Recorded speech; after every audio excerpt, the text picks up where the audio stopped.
دیکھیں if you have the منی تو D H A میں تو آپ انویسٹ کر لیتے ہیں, وہاں پہ اوور سیلنگ نہیں ہے, ملٹیپل بائرز نہیں ہے ایک چیز کے, آپ نے جو چیز لے لی وہ 20 سال آپ کے نام پہ ہی رہتی ہے. ڈی ایچ اے دیکھیں ڈیفینس ہاؤسنگ اتھارٹی ہے, وہ اٹس این اتھارٹی, جس طرح ایل ڈی اے اتھارٹی ہے, سی ڈی اے ایک ہے, آر ڈی اے ہے, تو اٹس این اتھارٹی. اب فائلز ہیں, جیسے اب ڈی ایچ اے کی ڈفرنٹ ایریاز میں ڈفرنٹ جگہوں پہ فائلز ہیں, وہاں پہ انویسٹر انویسٹ کرتا ہے. فائل کچھ سمجھائیے گا بھی کہ فائل ہوتی کیا ہے؟ خاص طور پہ یہ ایک ببل کریٹ کیا جاتا ہے کہ ریئل اسٹیٹ کی انویسٹمنٹ جو ہے وہ سیفسٹ انویسٹمنٹ ہے. حالانکہ جب ہم دیکھتے ہیں کہ ریئل اسٹیٹ میں جتنا گھپلا ہے, پلاٹ 2 وری وکے نے, فائلاں تو پتہ نہیں, وہ سر پیر نہیں ہے, کچھ نہیں ہے, لینڈ ہے ہی نہیں تو پلاٹ وکے سارا کچھ اس میں. زیادہ فائلز وکی پھر وہ جو سی ڈی ہے یا ایل ڈی ہے یا جو بھی یہ ساری جو گورنمنٹ کی ہیں ان سے اپرووڈ نہیں ہے, وہ ہمیں پتہ ہی نہیں چلتا. وہ پوچھیں تو لگتا ہے کہ جناب سب کچھ ٹھیک ہے, اور لوگوں کے گھر بن چکے ہوئے ہیں, لوگوں نے اپنی اربوں روپے کی انویسٹمنٹس کر دی ہوئی ہیں, پتہ چلتا ہے کہ نہ وہ تو اپروو ہی نہیں ہے, نہ بجلی ہے وہاں, نہ پانی ہے, نہ سینیٹری کا کام ہے اس میں. تو یہ اتنا کوئی آسان ہے تو نہیں جس طرح سے آپ بتا رہے ہیں, بتا رہے ہیں کہ یار سیفسٹ انویسٹمنٹ ہے یہ, وہ ہے تو سب تو ڈوجی انویسٹمنٹ ہے یہ سر, کچھ ہے گا ہی نہیں ساڑھے کول. عرفان میں دیکھیں اس کے اندر ضروری ہے, میں اکثر اپنی پوڈ کاسٹ میں یا جہاں پہ بیٹھتا ہوں وہاں پہ لوگوں کو یہ کہتا ہوں کہ ایسا ہو رہا ہے نا, بالکل ہو رہا ہے, ایگری ود یو. اس میں دیکھیں جو انویسٹ کرنے والا ہے اس نے بھی تھوڑا سا سوچنا ہے کہ وہ پیسے کہاں لگا رہا ہے. دیکھیں اف یو ہیو دا منی تو ڈی ایچ اے میں تو آپ انویسٹ کر لیتے ہیں, وہاں پہ اوور سیلنگ نہیں ہے, ملٹیپل بائرز نہیں ہے ایک چیز کے, آپ نے جو چیز لے لی وہ 20 سال آپ کے نام پہ ہی رہتی ہے. نام پہ وہاں پہ بھی رہتی شاید, وہ ایک اتھارٹی لیٹر ہوتا ہے, وہ ٹرانسفر لیٹر ہوتا ہے, 99 ایئرس کی لیز ہوتی ہے. بٹ ڈی ایچ اے دیکھیں ڈیفینس ہاؤسنگ اتھارٹی ہے, وہ اٹس این اتھارٹی, جس طرح ایل ڈی اے اتھارٹی ہے, سی ڈی اے ایک ہے, آر ڈی اے ہے, تو اٹس این اتھارٹی. تو ہم تو بات کریں سیف انویسٹمنٹ کی. اب فائلز ہیں, جیسے اب ڈی ایچ اے کی ڈفرنٹ ایریاز میں ڈفرنٹ جگہوں پہ فائلز ہیں, وہاں پہ انویسٹر انویسٹ کرتا ہے. آج کل وہ فائلز تو بہت برے کریش کر چکی ہوئی ہیں. جو 2 کروڑ روپے کی فائل تھی وہ آج 50 لاکھ روپے میں بھی نہیں بک رہی, بیکاز وہاں پہ اوور بائنگ ہوئی ہوئی ہے, لوگوں نے زیادہ پیسہ اس کے اندر انویسٹ کر دیا تھا. فائل کچھ سمجھائیے گا بھی کہ فائل ہوتی کیا ہے؟ دیکھیں فائل یہ ہوتی ہے کہ جب کوئی بھی سوسائٹی کہیں پہ لینڈ ایکوزیشن کرتی ہے تو وہ 1 ایکڑ کے بدلے جو ہے وہ جو ذمہ دار ہوتا ہے اس کو اپنی 4 فائلز دے دیتی ہے. 1 کنال کی 8 کنال کے بدلے 4 کنال کی, اس کو 1 کنال کی 4 فائلز دے دیتی ہیں. وہ اس جگہ پہ وہ اس کا ایکڑ ایکوائر کرتے ہیں. لیٹس سے انہوں نے کوئی 1000 ایکڑ ایکوائر کیا ہے, تو جتنے بھی وہاں پہ ذمہ دار ہیں ان کو وہ اس کے اگینسٹ کہیں پہ کمرشل کی فائلز دے دیں گے, کہیں پہ ان کو ریزیڈینشیل کی فائلز دے دیں گے. ان کو پیسے نہیں دیں گے, پیسے نہیں دیتے ان کو, اچھی سوسائٹیز پیسے نہیں دیتی, وہ اپنی فائلز دیتی ہیں. ڈی ایچ اے ہو گیا, بحریہ ٹاؤن ہو گیا, اس طرح کی جو سوسائٹیز ہیں جن کا نام اور ٹرسٹ مارکیٹ میں بن چکا ہے, وہ صرف وہاں پہ اب فائلز دیتے ہیں.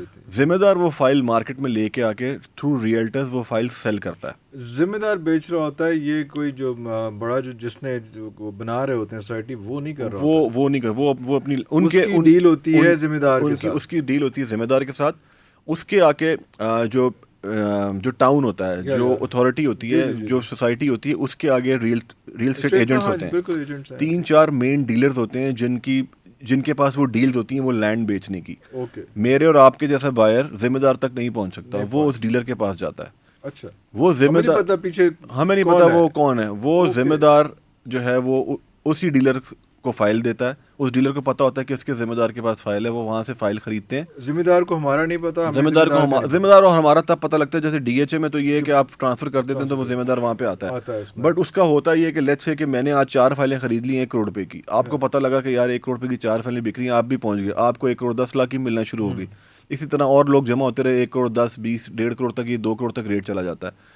بٹ جب ہم ببل کریٹ کیا جاتا ہے, بڑے ڈیلرز اس کو زیادہ پرچیز کرتے ہیں مارکیٹ میں, اور پھر لو پرائس میں شور مچتا ہے, وہ پھر جا کے خریدتے ہیں. جب جیسی مارکیٹ نیچے آتی ہے تو مہنگی چیز جو ہے وہ آپ کو سستی واپس آپ سے خریدتے ہیں. آپ نے 1.5 کروڑ کی خریدی ہوئی, آپ کو پیسے چاہیے تو آپ سے 30-35 لاکھ روپے میں واپس خریدتے ہیں, اور دوبارہ اس کو اچھی مارکیٹ آنے پہ کروڑ روپے میں واپس جا کے بیچتے ہیں اس کو. مطلب ابھی سوسائٹی کی کوئی ایگزسٹنس نہیں ہے, اور بیچ میں کوئی ایگزسٹنس نہیں ہے وہاں پہ. لاکھوں کے اتنا لمبا چوڑا بزنس ہو رہا ہے, اتنا لمبا چوڑا بزنس ہو رہا ہے, اربوں روپے خربوں روپے کا بزنس ہو رہا ہے.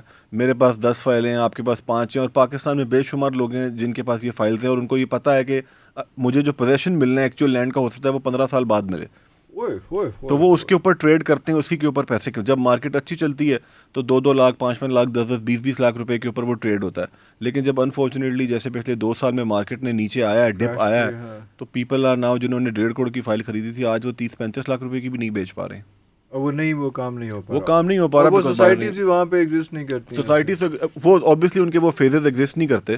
گورنمنٹ کا چیک اینڈ بیلنس کتنا ہے؟ گورنمنٹ کا چیک اینڈ بیلنس نہیں ہے اس کے اندر, بیکاز نہیں ہے, بیکاز گورنمنٹ تو آپ کو الاؤ کرتی ہے, آپ کو ایک ٹیکنیکل این او سی جاری کرتی ہے کہ آپ اس لینڈ کے اوپر, تعلق ہے اس کے اندر کیا ہو رہا ہے اس کو ڈیولپمنٹ تو اس کی نہیں ہے, اس کا تعلق اس سوسائٹی کے اونر کے ساتھ, وہ سارا کچھ وہ اس کے ساتھ ہے, بالکل اس کے ساتھ ویسے ہی ہے. آپ ایک سوسائٹی اونر کہیں پہ لینڈ پرچیز کرتا ہے, وہ ایک technical N O C L D A سے لیتا ہے کہ میرے پاس یہ لینڈ ہے, میں یہاں پہ یہ چیز بنانا چاہتا ہوں. ایل ڈی اے یا کوئی بھی اتھارٹی اس کو وہ این او سی دیتی ہے کہ آپ اس پہ مارکیٹنگ کر سکتے ہیں. وہ وہاں پہ جو ہے وہ 1000 فائلز کی بجائے 2-3 ہزار فائلز بیچتا ہے, انہی فائلوں سے پیسہ اکٹھا ہوتا ہے, وہ پھر آگے لینڈ ایکوزیشن ہوتی ہے.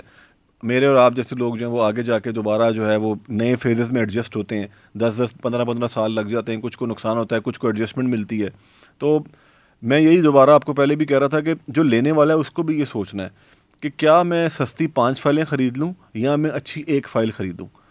تو لوگ اس کو کیسے, یہ کیا پیرامیٹر ہے کہ اس کو سستی 5 فائلیں یا اچھی 1 فائل؟ اچھی 1 فائل مطلب اس کو کیسے پتہ چلے گا یہ اچھی ہے وہ اچھی ہے؟ یہ تو ہمارا تو میری طرح کا جو ہے وہ ساری زندگی نوکری کی ہے اور تھوڑے سے پیسے کمائے ہیں, تو وہ اب وہ اس میں لگے کہ اس کو کون سی جگہ کہاں پہ کیسے کیا. اور خاص طور پہ جب ود آل ڈیو رسپیکٹ جو پراپرٹی ڈیلر کے پاس جاتے ہیں تو پہلا اس کا سلوگن جو ہے وہ یہی ہوتا ہے کہ یار پراپرٹی ڈیلر تھوڑا پرا بھی ہے نا, وہ بھی تھوڑا سگا نہیں ہے. وہ مشہور ہے ہماری انڈسٹری میں کہ اپنی ایک بوٹی کے لیے پوری مت ذبح کروا یا ٹرو, اپنے ایک کمیشن کے لیے سارا کچھ. تو پھر وہ یہ جو آپ کا جملہ تھا کہ یار اچھی فائلیں یا دیکھیں, اچھی فائلوں سے میرا یہ مراد ہے کہ go after the good brands. ابھی تو پاکستان میں ڈی ایچ اے جو ہے وہ سب سے اچھا برانڈ ہے, لیکن ہر بندہ وہ فائل وہ اس کو افورڈ نہیں کر سکتا. بٹ ہر جگہ پہ لوکل سوسائٹیز ہیں جہاں پہ اچھے ریئل اسٹیٹ ڈیولپرز کام کر رہے ہیں, ان کی ایک ریپوٹیشن ہے, وہ مارکیٹ میں اپنی ڈیلیوریز ان کی اویلیبل ہیں کہ یہ لینڈ لیتا ہے, یہ ڈیلیور کرتا ہے, 2 سال کا وعدہ کرتا ہے, 2 سال میں دیتا ہے. اب ضروری نہیں, دیکھیں ہمارے انٹیریئر پنجاب میں مسئلہ یہ ہے کہ لوگ کہتے ہیں جی زمین اور چھت اپنی ہونی چاہیے, لیکن اگر آپ کراچی میں چلے جائیں تو وہاں پہ ورٹیکل کے اندر لوگ انویسٹ کرتے ہیں زیادہ. اسلام آباد پنڈی میں بھی اب کلچر آ گیا کہ people are going after verticals.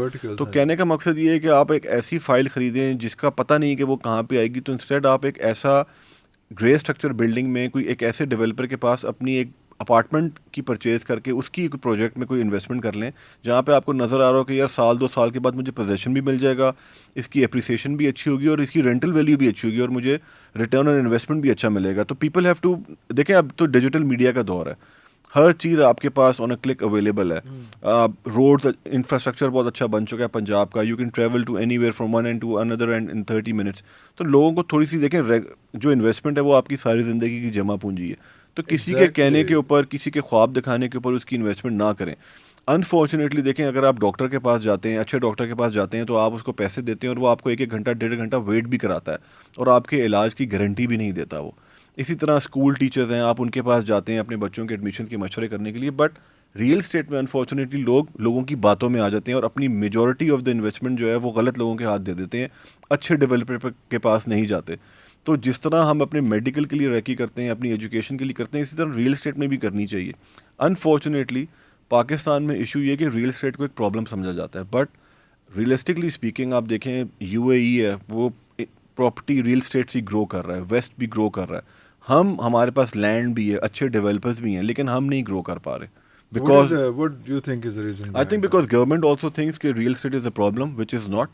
اگر وہ چاہیں تو اچھے ریئل اسٹیٹ ڈیولپرز کے ساتھ مل کے ان کو ایک اچھی کوئی ایس او پیز بنا کے دیں, یہاں پہ ان کو لینڈ ایکوزیشن کی پرمیشن دیں, ان کو لوگوں کو تھوڑا سا ایک ایجوکیٹ کریں کہ now the world is going towards vertical, تو ہمیں ورٹیکل کی طرف جانا چاہیے. لوگوں کو کمفرٹ لیول محسوس ہونا چاہیے کہ یار اگر میں گھر نہیں بھی لوں گا اور میں ایک اپارٹمنٹ خریدوں گا تو مجھے وہی ایک سینس آف سیکیورٹی ملنی چاہیے گورنمنٹ کی طرف سے, میں بینک سے اس کے لونز لے سکوں گا.